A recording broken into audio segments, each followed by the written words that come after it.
చూస్ country delight, live better. ఇప్పుడే country delight app ని download చేసుకోండి. ప్రొద్దుటూరులో టీచర్ లక్ష్మీదేవి గారిని కన్న కొడుకే అత్యంత కిరాతకంగా చంపిన విషయం తెలిసిందే. అయితే ఆ యశ్వంత్ మేనమామ అలాగే టీచర్ గారికి స్వయాన అన్న అయినటువంటి రామచంద్ర గారు ప్రస్తుతం మనతో పాటు లైవ్ కాల్లో ఉన్నారు. ఒకసారి ఆయనతో మాట్లాడదాం. అసలు ఎందుకు యశ్వంత్ ఇంత దారుణంగా తయారయ్యాడు, అంత కక్ష ఎందుకు తల్లి మీద, ఇవన్నీ కూడా ఆయన మాటల్లో విందాం. రామచంద్ర గారు నమస్తే అండి. నమస్తే మేడం. ఏం జరిగిందండి అసలు? ఎందుకు యశ్వంత్ అనే అబ్బాయి ఎందుకు అంత ఘోరంగా ఎందుకు తయారయ్యాడు? అసలు ఫస్ట్ నుంచి అంతే ఉండేవాడా, లేకపోతే ఈ మధ్య కాలంలో ఇలా తయారయ్యాడు? అసలు ఏమైంది? యాక్చువల్లీ యశ్వంత్ వచ్చేసి బీటెక్ వచ్చేసి చెన్నైలో సత్యభామ ఇన్స్టిట్యూట్ లో చేసినాడు. ఓకే. పర్సెంటేజ్ 75%. యాక్చువల్లీ పర్సెంటేజ్ అంతా బాగుంది, కానీ జాబ్ పర్పస్ కోసం హైదరాబాద్ వెళ్ళాడు. ఓకే. హైదరాబాద్ వెళ్ళాక అక్కడ జూబ్లీహిల్స్ లో సినీ ఫీల్డ్ అని చెప్పేసి అదే తరహాలోనే మైండ్ అంతా డైవర్ట్ అయిపోయింది. కొద్ది రోజులు అట్లా కూడా చేశాడా? Okay okay. సాఫ్ట్వేర్ జాబ్ కానీ ఇక్కడ నుంచి వెళ్ళాడు వాళ్ళ అమ్మతో చెప్పి, మా అక్కతో చెప్పి. కానీ అక్కడికి వెళ్ళాక అతని మైండ్ వచ్చేసి డైవర్ట్ అయిపోయింది. సినీ ఫీల్డ్ వాటి మీదనే కాన్సన్ట్రేషన్ ఎక్కువ అయిపోయింది. ఓహో. ఇప్పుడు 2-3 టైమ్స్ మధ్యలో మా అక్క సరే ఇంటికి వచ్చేసే పండుగలకు అందుకు పిలిచింది. అతను వస్తా అని చెప్పి ఫస్ట్ మామూలుగా నార్మల్ స్టేజ్ లో ఉన్నాడు. ఆ తర్వాత నెక్స్ట్ ఇంకా పోయే కొద్దీ అతను కాల్ లిఫ్ట్ చేయడం లేదు, మెసేజ్ రిసీవ్ చేయడం లేదు. ఓహో. అతనికి ఓన్లీ డబ్బులు కావాలన్నప్పుడు మా అక్క ఒక వాట్సాప్ మెసేజ్ పెడతాడు, నాకు డబ్బులు పంపి అని. అంతే ఇక మా అక్క కూడా మేమంటే కొడుకు కదా అని చెప్పేసి తనకు ఎంత డబ్బులు కావాలంటే అంత డబ్బులు 50,000-60,000 నెలకు మంత్లీ ఇస్తాను అది. అబ్బా, 50,000-60,000 నెలకి? అవును మేడం. అంటే అతను ఏం కోరుకుంటాడంటే అతను ఒక్కడే ఒక రూమ్ లో ఉండాలా. ఓకే. ఎవరు ఉండకూడదు, తనతో పాటు డిస్టర్బెన్స్ ఉండకూడదు. ఓకే.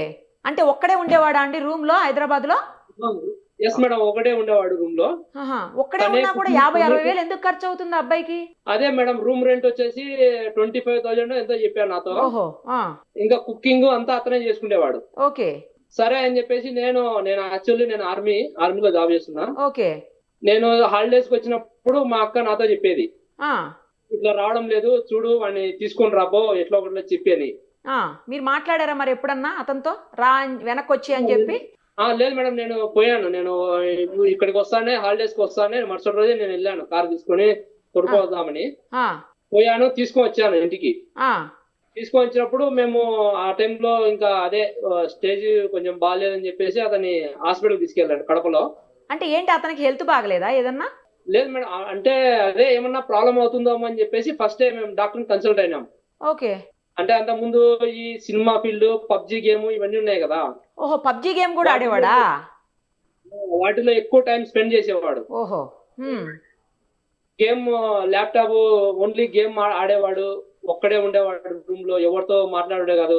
అందుకు మీకు డౌట్ వచ్చింది, హెల్త్ ఏమన్నా ఇష్యూ ఉందేమో డౌట్ వచ్చి హాస్పిటల్ కూడా తీసుకెళ్లారు? నేను తీసుకెళ్లాను, నేను మా బావ అంటే 5వ అక్క భర్త. ఓకే. హాస్పిటల్ తీసుకెళ్లాము, డాక్టర్ చూశాడు, టాబ్లెట్ ఇచ్చాడు. అంటే బాగలేదని డాక్టర్స్ కూడా చెప్పారండి, హెల్త్ ఇష్యూ ఉందని? ఇప్పుడు స్టార్ట్ అవుతుంది మేడం, మీరు ఇప్పుడే తీసుకొని వచ్చినారు. మా అక్క నేను రూమ్ లో ఉన్నాము డాక్టర్ దగ్గర. అప్పుడు ఆయన చెప్పాడు, ఇట్లా స్టార్ట్ అవుతుంది మేడం, మీరు మంచిదైంది, ఇంకా టాబ్లెట్స్ వాడితే బాగా అవుతాడని. అప్పుడు కడప నుంచి అతను నాతో మాట్లాడినప్పుడంతా బాగానే ఉంటాడు నాతో. ఓకే. మామ అని చెప్పి మాట్లాడడము, మళ్ళీ టాబ్లెట్ వేసుకున్న తర్వాత 1 month బాగానే ఉన్నాడు. వాళ్ళ అమ్మతో కూడా బాగా ఇంట్లో ఉండడము, మంచిగానే ఉన్నాడు. అయితే టాబ్లెట్స్ వాడాక 1 month బాగానే ఉన్నాడు. బాగానే ఉన్నాడు. కాకపోతే ఏంటంటే మేడం, ఆ టాబ్లెట్స్ వల్ల వాడికి కొంచెం సైడ్ ఎఫెక్ట్ వచ్చింది. అంటే ఏదంటే మనిషి ఆటోమేటిక్ గా వెయిట్ పెరగడం స్టార్ట్ అయింది. ఓహో. దానివల్ల అతను ఏం చేశాడంటే డిస్కంటిన్యూ చేశాడు మెడిసిన్. ఓకే. డిస్కంటిన్యూ చేసిన తర్వాత ఆ 1 month 1.5 month బాగున్నాడు. ఆ టైంలోనే వాళ్ళ అమ్మను కొంచెము అదే నేను బాగుంటా, ఇప్పుడు నేను పోయి జాబ్ చేసుకుంటా, ఇప్పుడు నన్ను పంపి చెప్పు మామకు అని చెప్పి వాళ్ళ అమ్మతో చెప్తే, వాళ్ళ అమ్మ సరే అడిగింది కదా అని చెప్పేసి నేను కూడా సరే వాడు బాగుంటే మేలే కదా వెళ్ళి పంపించాను. నేను హైదరాబాద్కి వెళ్ళాడు. మళ్ళీ అదే 1 month తర్వాత మళ్ళీ ఫోన్ చేయకుండా ఉండడము, వాట్సాప్ లో మెసేజ్ చేయడము, డబ్బులు పంపించడము. ఓకే. మళ్ళీ అదే సేమ్ మళ్ళీ అదే స్టేజ్ లోకి వచ్చాడు. ఓకే. మళ్ళీ ఇంకోసారి నేను వచ్చినప్పుడు హాలిడేస్ కి, అప్పుడు మా అక్క ఏమైందంటే ఇంకా ఏడ్చి ఇంకా కాదు లేపి వాడిని తీసుకొని రాబో అని చెప్తే నేను మళ్ళీ పోయి మళ్ళీ తీసుకొని వచ్చిన. నాతో వచ్చేటప్పుడేమో బాగానే ఉంటాడు. ఇక్కడికి వచ్చిన తర్వాత మా అక్క ఏదంటే ఎవరు వాళ్ళ అదే కొలీగ్స్ చెప్పినారని చెప్పేసి, అంటే వాళ్ళ టీచర్లు వాళ్ళు వీళ్ళు చెప్పారని చెప్పి ఎక్కడో నాటు వైద్యం ఇస్తే బాగుంటది అదేదో చెప్తే సరే అని నేను తీసుకొని వెళ్ళా. నీ సంతృప్తి కోసం తీసుకుపోతానని చెప్పి నేనే తీసుకెళ్ళా దగ్గరుండి. తాపాము. అప్పుడు కూడా 15 days ఉన్నాడు, బాగానే ఉన్నాడు. ఓకే. ఆ తర్వాత ఏమైందంటే మేడం, మళ్ళీ అతను వచ్చేసి మా అక్కను కొంచెం ప్రెజర్ చేసినాడు. నేను ఇప్పుడు పోయిన తర్వాత నీకు ఫోన్ చేస్తా, వీడియో కాల్ మాట్లాడతా డైలీ, జాబ్ ఇప్పుడు నేను జాబే చేయడానికి ట్రై చేస్తా అని చెప్పి మా అక్కతో మాట్లాడి హైదరాబాద్ లో ఇన్స్టిట్యూట్ జాయిన్ అవుతా అని చెప్పి మా అక్కను తీసుకెళ్ళాడు. నేను అప్పుడు డ్యూటీలో ఉన్నా. మళ్ళీ హైదరాబాద్ వచ్చేసాడు. మళ్ళీ హైదరాబాద్ మా అక్క, మా బావ, మా యశ్వంత్ ముగ్గురు పోయినారు. మా అక్క ఇన్స్టిట్యూట్ లో అతనితో మాట్లాడి అంతా జాయిన్ చేసి మంత్లీ 25,000 కట్టేటట్టుగా 6 months అంటే కోర్స్ కోసం అండి, వేరే ఏదన్నా కోర్స్ కోసం జాయిన్ చేశారు మళ్ళీ? ఓకే. అవును మేడం, కోర్స్ కోసం. మళ్ళీ మా అక్క వచ్చేసిన తర్వాత 1 month 2 months బాగానే రిప్లై ఇవ్వడము మాట్లాడడము జరిగింది. ఈ మధ్య కాలంలో ఏమైందంటే మా అక్క కొంచెము యాక్చువల్లీ మా అక్క పోలియో వచ్చి కాలు కొంచెం ప్రాబ్లము, ఆమె కింద పడింది. అరే. కింద పడతానే కొంచెం బోన్ అవి విరగడం వలన డాక్టరు రెస్ట్ తీసుకోమన్నారు 3 months. ఓహో. 3 months రెస్ట్ తీసుకోమంటే సరే అని చెప్పేసి మా అక్క ఇట్లా కింద పడినా నువ్వు రారా అని చెప్పి వాడికి కాల్ చేసింది. వాడు అప్పుడు నేను సరే నేను రాలేను కానీ మాట్లాడతా అని చెప్పేసి వీడియో కాల్ మాట్లాడేవాడు అప్పుడు కూడా. ఓకే. ఇప్పుడు రీసెంట్ గా ఏమైందంటే మేడం, వాడు కాలేజీ ఇన్స్టిట్యూట్ వాళ్ళు అని చెప్పేసి మా అక్కకు తెలిసింది. తను బాధపడి ఏం ఎట్లా చెప్పినావు నాకు, నేను వెళ్తానా అని చెప్పినావు, జాబ్ సాఫ్ట్వేర్ కోచింగ్ కాకుండా సినీ ఫీల్డ్ కు అని చెప్పేసి అక్కడ పోతున్నాడు, ఆడిషన్స్ అవి ఇవి ఏవో అని చెప్పి వెళ్తున్నాడు. ఓహో, అంటే బహుశా యాక్టింగ్ కోర్స్ నేర్చుకుంటున్నాడేమో. ఎస్ మేడం, యాక్టింగ్ నేర్చుకోవాలా, నేను కావాలా, డైరెక్టర్ కావాలా, యాక్టర్ కావాలా అని చెప్పి వాడి ఆలోచన అంతా వేరుగా ఉండేది. ఓహో. సరే అని చెప్పేసి మా అక్క అడిగితే నీకు నేను చెప్పినది నువ్వు వింటావు కాబట్టి నేను చెప్తున్నా, నేను పోతానని చెప్పేసి అని చెప్పిన మా అక్క ఫీల్ అయింది, బాధపడింది. అరే నన్ను ఎందుకు చేస్తున్నావు ఇట్లా, నువ్వు అడిగినప్పుడల్లా డబ్బులు పంపిస్తున్నా, నేను కష్టపడి నేను బాగాలేకుండా కూడా నువ్వు రానంటే నువ్వేమో జాబ్ తెచ్చుకోవడానికి బాగా గట్టిగా ప్రయత్నిస్తున్నావు అని చెప్పేసి మేము గమ్మున్నాము అని చెప్పి ఫీల్ అయ్యి డబ్బులు మళ్ళా ఈ మధ్య కాలంలో డబ్బులు అడిగినాడు. మా అక్క వచ్చేసి లేదు నాన్న నా దగ్గర డబ్బులు నువ్వు ఎంత అడిగినప్పుడు అంత ఇస్తున్నా, నువ్వు ఇక్కడికి వచ్చిన తర్వాత మాట్లాడదాము చూసుకుందామని. అతను లేదు నాకు డబ్బులు కావాలా అని చెప్తే రూమ్ రెంట్ కట్టాలన్నాడు. యాక్చువల్లీ మేడం రూమ్ రెంట్ వచ్చేసి అడ్వాన్స్ గా 15,000 రిటర్న్ వాళ్ళకి ఇచ్చేసింది. 15,000 రూమ్ రెంట్ కి అడ్వాన్స్ గా కట్టేశారు. కట్టేసింది. మా అక్క ఏమంటే ఆల్రెడీ నేను ఇచ్చేసినాలే, నా దగ్గర కూడా డబ్బులు లేవు, వాళ్ళతో చెప్పు అడ్వాన్స్ లో పట్టుకుంటారు, మళ్ళీ నెక్స్ట్ మంత్ కావాలంటే ఇచ్చాంలేని. అతను ఆ మాట వినకుండా నువ్వు నాకు డబ్బులు అడిగితే ఎప్పుడు ఇదే డైలాగ్ కొట్టేవాడు, నువ్వు నా కోసమే కదా సంపాదించేది, నేను అడిగినప్పుడు నాకు ఇవ్వకుండా ఇంకెవరికి పెడతావు నువ్వు అట్లా అని చెప్పేసి అనేవాడు. సరే ఖర్చులు కావాలని చెప్పేసి 3,000 ఇచ్చేసింది అతనికి. మొన్న నిన్న ఇంటికి వచ్చాడు కదా హైదరాబాద్ నుంచి, అవును, ఆ ముందు నైటే మేడం 3,000 సెండ్ చేసింది అమౌంట్, వాడు ఖర్చులకు ఏమైనా ఉందేమో లే పాపం అని చెప్పి. ఆ 3,000 తో వాడు ఇక్కడికి వచ్చాడు హైదరాబాద్ నుంచి పొద్దుటూరికి. వాడు వస్తున్నాడని ఎవరికి ఇన్ఫర్మేషన్ లేదు. వాడు వచ్చి దిగేంత వరకు మా అక్కకు కూడా తెలియదు పాపం. తను వండర్ అయిపోయింది. అంటే ఎందుకు వచ్చినావు నువ్వు, ఏమి ఇప్పుడు రాకుంటే ఏమి అని అడిగింది. అడిగితే వాడు నేను వచ్చిన నాకు పనిందిలే అని చెప్పేసి డబ్బులు ఇవ్వా ఇప్పుడు నాకు డబ్బులు కావాలన్నాడు. మళ్ళీ డబ్బులు అడిగాడు వచ్చి కూడా. డబ్బులు అడిగాడు మేడం. అప్పుడు మా అక్క ఏమందంటే నీకు డబ్బులు ఇవ్వడానికి ఈ ప్రాబ్లం ఏం లేదు, నువ్వు డబ్బులు ఇచ్చే కదా నువ్వు ఖర్చు పెడుతున్నావు, నీకు తెలియడం లేదు, సరే నువ్వు పోలేదంటున్నావు కదా 2 రోజులు ఇన్నే ఉండు మళ్ళీ ఇస్తాలే అని చెప్పింది. అతను సీరియస్ అయ్యి నువ్వు నాకు డబ్బులు ఇవ్వవు, నేను అడిగినప్పుడు ఇవ్వవు అని చెప్పి మా అక్క మీద అట్లా హ్యాండిల్ చేశాడు మేడం. చాకు తీసుకొని ఫస్ట్ పొడవడము అట్లా చేసి మళ్ళీ అది చేసిన తర్వాత కూడా కనీసం కొంచెం కూడా కనికరం అనేది లేకుండా అక్కడే కూర్చొని పాటలు విన్నాడంట కదండి, పాటలు చూసుకుంటా పాటలు వినుకుంటా. ఎస్ మేడం, పాటలు విన్నాడు. అప్పుడు నేను యాక్చువల్లీ నేను బెంగళూరులో ఉన్నా మేడం. నాకు మా వైఫ్ అంతకు ముందే 5 minutes ముందే నేను మాట్లాడినా మా వైఫ్ తో. ఆహా. మాట్లాడితే మా వైఫ్ మళ్ళీ నాకు కాల్ చేసేలా కూడా నేను అప్పుడు లిఫ్ట్ చేయలేదు. మళ్ళీ ఏమైంది 7-10 దాకా మిస్డ్ కాల్ చేసింది. ఉమ్, ఇప్పుడే కదా మాట్లాడినా, మళ్ళీ ఎందుకు చేసింది బా అని చెప్పేసి నేను మళ్ళీ కాల్ చేశాను మా వైఫ్ కి. ఉమ్, చెప్పింది మా వైఫ్ చెప్పింది, వాడు వచ్చినాడు ఇట్లా పిన్నిని మొత్తం తల కోసేసినాడు, ఉమ్. నువ్వు రా తొందరగా అని చెప్పేసి నేను అప్పటికప్పుడు బెంగళూరు నుంచి వచ్చేసిన మేడం. ఓకే.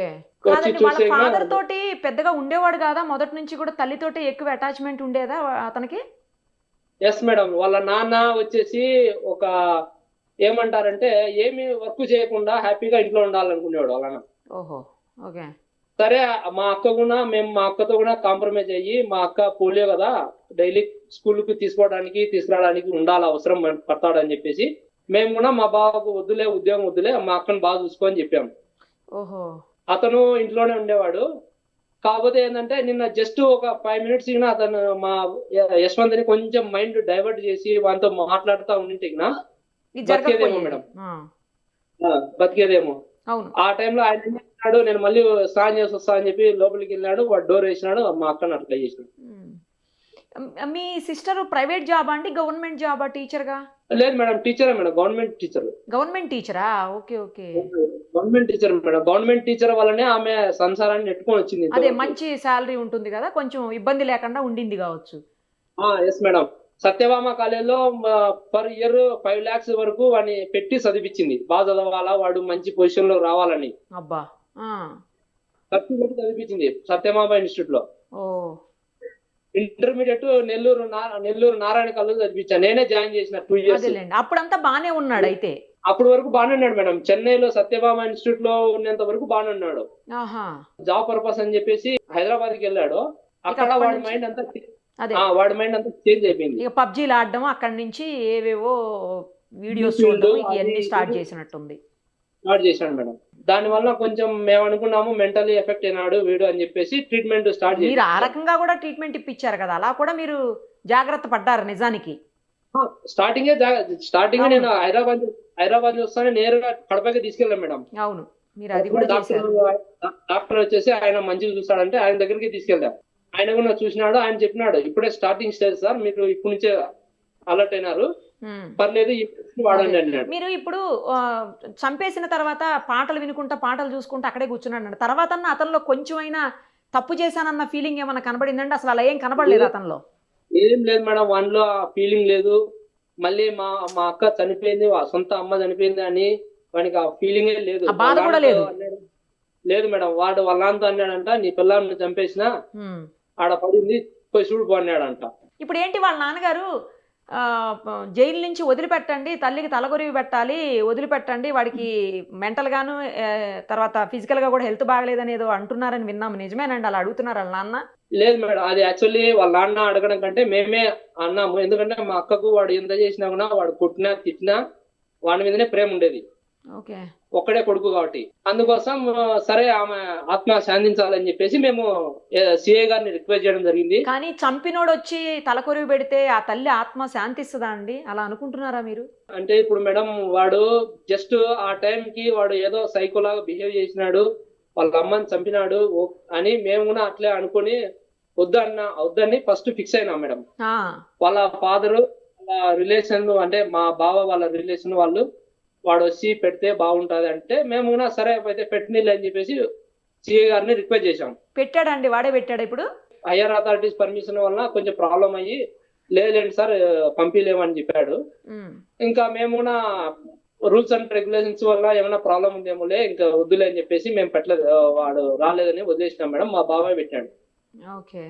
చిన్నప్పటి నుంచి ఎంత అడిగితే అంత డబ్బులు ఇచ్చి ఏది కావాలంటే అది కొనిచ్చి చాలా అతి గారాబంగా పెంచారు అని అంటున్నారండి. నిజమా అది? అలాగే చేశారా? కరెక్ట్ మేడం, అతి గారాబంగానే పెంచింది. తను ఏం అడిగితే అది, ఏం కావాలంటే అది కొనిచ్చింది. వాడికి ల్యాప్టాప్ కావాలంటే 70,000 ఓన్లీ గేమ్ ఆడటానికే ల్యాప్టాప్ కొనిచ్చింది. గేమ్ ఆడుకోవడానికి ల్యాప్టాప్. బీటెక్ అయిపోయిన తర్వాత ల్యాప్టాప్ అడిగితే అప్పుడు నేనేమన్నా అంటే ఎంఎస్ ఆఫీస్ ఏమన్నా నేర్చుకుంటాడేమో, దాంతోనే కదా అంతా ఉండేది వర్క్, సరే అని చెప్పాను. సరే కొన్ని పీలు అని చెప్పినాం. కానీ అతను ఏం చేశా అంటే వీడియో గేమ్ పబ్జీలు ఇవి ఆడడానికే ఫ్రీ ఫైర్ అవి ఇన్స్టాల్ ఫ్రీ ఫైర్ చేసి పబ్జీలు అన్నీ అన్ని. బాబా బాబా. ఆ గేమ్ ఆడేటప్పుడు ఓన్లీ హెడ్ ఫోన్స్ పెట్టుకుంటాడు మేడం. పక్కన ఏం జరుగుతుంది అవి ఏం పట్టించుకోడు ఇక. వాళ్ళమ్మ మా అక్క మొన్ననే రీసెంట్ కింద పడి బాగాలేదు నువ్వు రా వచ్చి చూడు అని వీడియో కాల్ చేసి ఆమెకు షోల్డర్ కింద పడి షోల్డర్ వచ్చేసి 5 టైం ఆపరేషన్ అయింది మేడం. బాబా అప్పుడు కూడా రాలే. రాలే. మేము ఇంకా వాడిని హ్యాండిల్ చేసి ఇంకా సరే వాడు మారతాడు అని చెప్పేసి మేము కూడా వెయిట్ చేసాం. అక్కడ ఫ్రెండ్స్ ఉన్నారండి, పొద్దుటూరులో ఫ్రెండ్స్ ఉన్నారా? వాళ్ళతో బాగానే ఉండేవాడా? వాళ్ళతో కూడా బయటకు వెళ్ళి పబ్జీలు గేమ్లు ఆడడం? లేదు మేడం, ప్రొద్దుటూరు వచ్చిన తర్వాత వాడు ఎక్కడా బయటకు పోయేవాడు కాదు, ఇంట్లోనే ఉండేవాడు. ఇంట్లోనే బెడ్రూమ్ లో లోపల ఒక్కడే డోర్ ఈ గేమ్స్, ఈ పబ్జీలు, ఈ ఫ్రీ ఫైర్ అన్ని ఎప్పటి నుంచి స్టార్ట్ చేశాడండి? ఏ ఏజ్ నుంచి స్టార్ట్ చేశాడు మేడం? నాకు తెలిసినంత వరకు బీటెక్ అయిపోతానే వాడు స్టార్ట్ అయింది. ఎందుకంటే బీటెక్ ముందు వాడు నార్మల్ స్టేజ్ లో ఉండేవాడు, నాతో కూడా బాగుండేవాడు. నేనే కాలేజీలో జాయిన్ చేశా కదా, నారాయణ కాలేజీ. నేను 2 years నేనే తీసుకుపోయినా. ఫస్ట్ ఇయర్ నేనే తీసుకెళ్లాను. ఓకే. సెకండ్ ఇయర్ కి నన్నే పిలిచినాడు, రామమ్మ నువ్వే రాని. బంధువులతో బానే ఉండేవాడా అండి మీ అందరితోటి? మొన్నటి బీటెక్ వరకు బానే ఉండేవాడు మేడం. బీటెక్ వరకు బానే ఉన్నాడు. ఓకే. బానే ఉన్నాడు. ఆ తర్వాతనే వాళ్ళలో ప్రాబ్లమ్స్ అన్ని స్టార్ట్ అయినాయి. అదే అంతవరకు బాగా ఉండేవాడు. మార్కులు కూడా 75% ఇచ్చి బీటెక్ కంప్లీట్ చేసినాడు. అన్ని బాగానే ఉన్నాయి. ఆఫ్టర్ బీటెక్ లోనే వాడు చేంజ్ అయినాడు మనిషి. ఈ గేమ్స్ పబ్జీలు ఇలాంటివేనండి, లేకపోతే ఏమన్నా మత్తు మందులు తీసుకోవటం కానీ, లేకపోతే ఏమన్నా డ్రగ్స్ ఇలాంటివి ఏమన్నా, లేదంటే లవ్ అఫైర్స్ ఇలాంటివి ఏమన్నా కూడా ఉన్నాయా? ఏం లేదు మేడం, లవ్ అఫైర్ వాడు ఎవరితో మాట్లాడు. ఓహో. నెక్స్ట్ డ్రగ్స్ అంటే నేను అట్లే అంటే మేము కూడా ఫస్ట్ అట్లే అనుకుని నేను హైదరాబాద్ వెళ్ళినప్పుడు వాడిని దొరకడానికి చూశాను. మొత్తం వాడిని సరౌండింగ్స్, వాడిని రూమ్ అంతా చెక్ చేశాను. ఏం అట్లా నాకేం అనుమానాస్పదంగా ఏం లేవు మేడం. అదే మీరు మిలిటరీ కాబట్టి మీకు ఎలాగూ కొంచెం అన్ని తెలుస్తాయి కదా. వాడు ఇక్కడికి వచ్చిన తర్వాత వాడిలో ఉన్న చేంజెస్ ఉంటాయి కదా. ఇప్పుడు టయానికి వానికి అది దొరకకపోతే కూడా వాడు కూడా కొంచెం మెంటల్లీ ఇదవుతాడు కదా మేడం. అవును. అట్లా కూడా అవుతాడేమో అని చెప్పి చూసినాం. 4 రోజులు వాడు బాగానే ఉన్నాడు. అట్లా కాదు అయితే ఈ కేవలం పబ్జీ గేమ్స్ లేకపోతే ఈ ఫ్రీ ఫైర్ అన్నది వీటి వల్ల అయి ఉండాలి మీరు అన్నట్టుగా. తెలిసినంత వరకు ఈ పబ్జీలో, ఈ ఫ్రీ ఫైర్ లో వచ్చేసి మామూలుగా మనం వెపన్స్ వాడుతాం కదా ఎనిమిని షూట్ చేయడానికి. అట్లా అని చెప్పేసి వాడు నైఫ్ ఇవి అన్ని అట్లా వాడడం వల్లనే ఎట్లా చంపేది ఇవన్నీ వాడికి మెంటల్లీ అప్సెట్ అయ్యే వాడు ఇట్లా చేశానని నేను అనుకుంటాను. రైట్ అండి. ఆవిడ ఆత్మకైతే శాంతి చేకూరాలని ఖచ్చితంగా కోరుకోవాలండి. ఎందుకంటే తల్లిని ఇంత అత్యంత ఘోరంగా చంపిందే కాకుండా అత్యంత గారాభంగా పెంచి ఎంతో ప్రేమగా చూసుకున్నటువంటి తల్లిని చంపితే ఆమె ఆత్మ ఎంత ఘోషిస్తుందో ఈరోజు. కానీ ఆమె ఆత్మకు శాంతి చేకూరాలని మేము కూడా కోరుకుంటున్నామండి. ఆ అబ్బాయి చేసినటువంటి ఏదైతే ఇంత నీచమైన పని ఉందో దానికి ఖచ్చితంగా శిక్ష కూడా పడాలని కోరుకుంటున్నాను. Thank you so much.